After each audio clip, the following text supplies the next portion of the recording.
The major Hollywood studios are among the oldest film companies in the world. The oldest studio in the United States is Universal, a studio founded during cinema's infancy. At a time when moving pictures were starting to find their niche in American culture, Universal would set the framework for what would become standard in Hollywood. It would also do something that no one else in the industry would have dared to attempt at the time. However, I'm getting ahead of myself. As always, the links to the show's Facebook, Twitter, and Instagram pages will be in the description. Also, remember to like, share, and subscribe. I love making these videos and I hope you all love watching them. I'm Big Rob, and here are 10 interesting facts about Universal. Enjoy. Number 10. Universal was founded by 9 men. While 1 or 2 people started the other studios, Universal had a total of 9. These men were Carl Laemmle, Mark Dintenfass, Charles O. Bauman, Adam Kessel, Pat Powers, William Swanson, David Horsley, Robert H. Cochran, and Jules Rouleteur. Laemmle, however, would be the driving force of this team. Coming to America when he was 17, he would soon become inspired by the potential of moving pictures. Like many of the founding moguls, he began his career by buying up several Nickelodeons, which were some of the earliest movie theaters. This venture guaranteed a profit as Nickelodeons were opening across America at an incredible rate. This would eventually lead Laemmle in several directions. Number 9. Carl Laemmle fought against Thomas Edison. As many people are aware, Thomas Edison is credited with inventing the kinetograph and kinetoscope, which allowed for the development of moving pictures. Wanting to control the growing industry, he formed the Motion Picture Patents Company. This company charged young entrepreneurs like Carl Laemmle to pay substantial fees simply to exhibit films in theaters. Laemmle and several others soon began to feel as though they could not thrive under this control, so they set out to produce their own films to avoid paying Edison. Thus began the rise of independent studios. Number 8. Universal was not the studio's original name. In 1909, Carl Laemmle, with partners Abe and Julius Stern, formed the Yankee Film Company. This company would quickly become known as the Independent Moving Pictures Company, also known as IMP. The three opened one of their studios in Fort Lee, New Jersey, which started something that Edison had long restricted. IMP was among the first to give on-screen credit to their performers. For example, actress Florence Lawrence was simply known as the Biograph Girl for her work at the Biograph Studios. Giving her on-screen credit led her to many referring to her as the first movie star. On April 30th, 1912, Laemmle and the Stern brothers created the Universal Film Manufacturing Company. However, Laemmle would eventually buy out his partners to gain full control. He then set forth to challenge Edison in court, along with other independent filmmakers, for the right to make their movies without fear of retaliation of the Patents Company. It took until 1915, but Thomas Edison was defeated when the United States Supreme Court declared his company an illegal monopoly. This freed movie makers to finally thrive in the new and growing industry, and Carl Laemmle would go on a journey that would help change the industry forever. Number 7. Laemmle joined the exodus to Hollywood. During the court battle with Edison, many filmmakers headed out west to escape him, find places to film at low cost, and to have sunshine. They found this place in a small village area known as Hollywood. Universal would open its first California studio in the San Fernando Valley in 1915. Universal City would soon follow as a city dedicated to making motion pictures.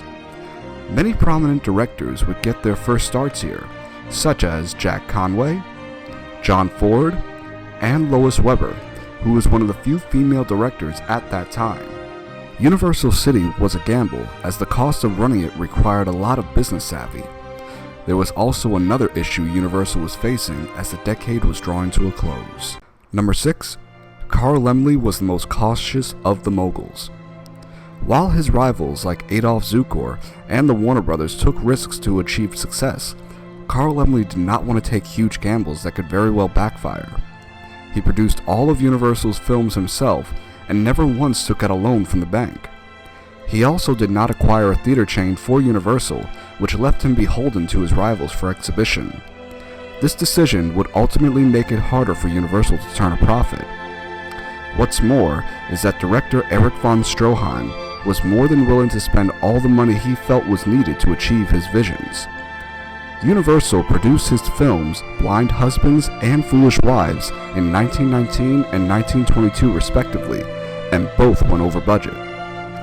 Laemmle, however, was able to make a profit off of these films with a successful ad campaign that attracted audiences to the theaters. Number 5. Universal saw the introduction of Irving Thalberg. In 1919, after working as a secretary at Universal, Carl Laemmle named Irving Thalberg studio manager, as he was impressed with Thalberg's insightful observations. This completely threw Thalberg for a loop, as he was not expecting this since he was only 20 years old at the time. Thalberg would quickly become accustomed to his new role, and that would later attribute to his drive at MGM. He was also instrumental in reining in directors such as von Stroheim. Thalberg was shocked at the production cost of Foolish Wives, and for von Stroheim's blatant overspending. Speaking with the successful director in person, he told him, and I quote, "I have seen all the film and you have all you need for the picture. I want you to stop shooting." Erich von Stroheim's reply was, "But I have not finished as of yet." To which Thalberg simply said, "Yes, you have. You have spent all the money this company can afford. I cannot allow you to spend any more." Von Stroheim was enraged, and even threatened Thalberg by saying, "If you were not my superior, I would smash you in the face." Thalberg, however, was not someone who was easily intimidated, and simply told von Stroheim, "Don't let that stop you." This confrontation makes Universal the first studio to truly assert their authority over production. Number 4. One of Universal's best actors also made a name for himself later at MGM. In 1923, the man of 1,000 faces, Lon Chaney Sr., appeared in the film The Hunchback of Notre Dame and The Phantom of the Opera in 1925. Because of his commitment to his physical acting, and because he did his own makeup, both movies became great successes for Universal. These movies attracted Louis B. Mayer, who had just lured Irving Thalberg away from Universal to the newly created Metro-Goldwyn-Mayer. Both he and Thalberg were able to sign Chaney to a studio contract, effectively ending the guaranteed box office success Universal was becoming accustomed to with the horror icon. This, however, would not be the last time that Universal delved into the horror genre. Number 3. Talent was in the family. Carl Laemmle became known as Uncle Carl for his willingness to give everyone in his family a job. His son, Carl Laemmle Jr., would prove his worth after his father gave him control of the studio in 1928. Jr. was able to convince his father to bring Universal in with the changing times. The studio was converted to sound, and theaters were built and purchased to avoid paying rival moguls to use theirs. He also produced some of the most iconic horror films of all time, such as Frankenstein, Dracula, The Mummy, and The Invisible Man. These films were even dubbed Universal Horror. While these films helped keep Universal afloat, the Great Depression would prove too strong for the Laemmle family to keep control of their studio, and in 1936, they would lose their power. Number 2. Universal would be the first to lose its original founders. Carl Laemmle Jr. had taken accompanying care of the studio during his tenure as president. However, his ambitions started to alarm Universal stockholders. In 1935, Showboat was to be put into production, but the stockholders couldn't justify the high budget Jr. was looking to have for it. They gave him an ultimatum: either get a loan or abandon the project. Jr. had no choice but to request a loan from Standard Capital Corporation in the amount of $750,000. The production of Showboat eventually went $300,000 over budget when Standard called in their loan. Since the Laemmles put in their controlling interest of the studio as collateral, they lost control, and Universal was officially owned by Standard. While the film was a financial success in 1936, the profits weren't enough to keep the Laemmles in power. one of the major studios was now owned by a corporation. Number 1. The studio would become known for making low-budget films.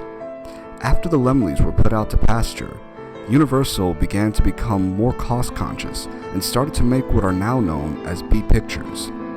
They produced many movie series and serials such as The Dead End Kids and Little Tough Guys. These low-budget productions would continue well into the 1940s. The comedy team of Abbott and Costello would gain national and international fame through Universal with their film Buck Privates. Since the studio mainly stayed with low-budget films, they were one of the last major studios to have a contract with Technicolor. Arabian Nights, starring John Hall and Maria Montez, and a remake of The Phantom of the Opera, starring Claude Rains and Nelson Eddy, were the first 2 films made in Technicolor at Universal. Their successes at the box office allowed the studio to make high-budget Technicolor films on a regular basis. While Universal Studios may not have had the prestige that some of its competitors had, they achieved something fantastic for all of Hollywood. They risked everything in court to give independent filmmakers a chance to achieve success without fear of retaliation from those who attempted to seize full control over the industry. Unfortunately, the other moguls would ultimately make the same mistake Thomas Edison did, which would eventually lead to the downfall of studio moguls forever. But that's a story for another time. I hope you all enjoyed the video. If you did, please like, share, and subscribe, and be sure to click on the notifications bell to be updated about future content. I'll see you all again soon. Take care.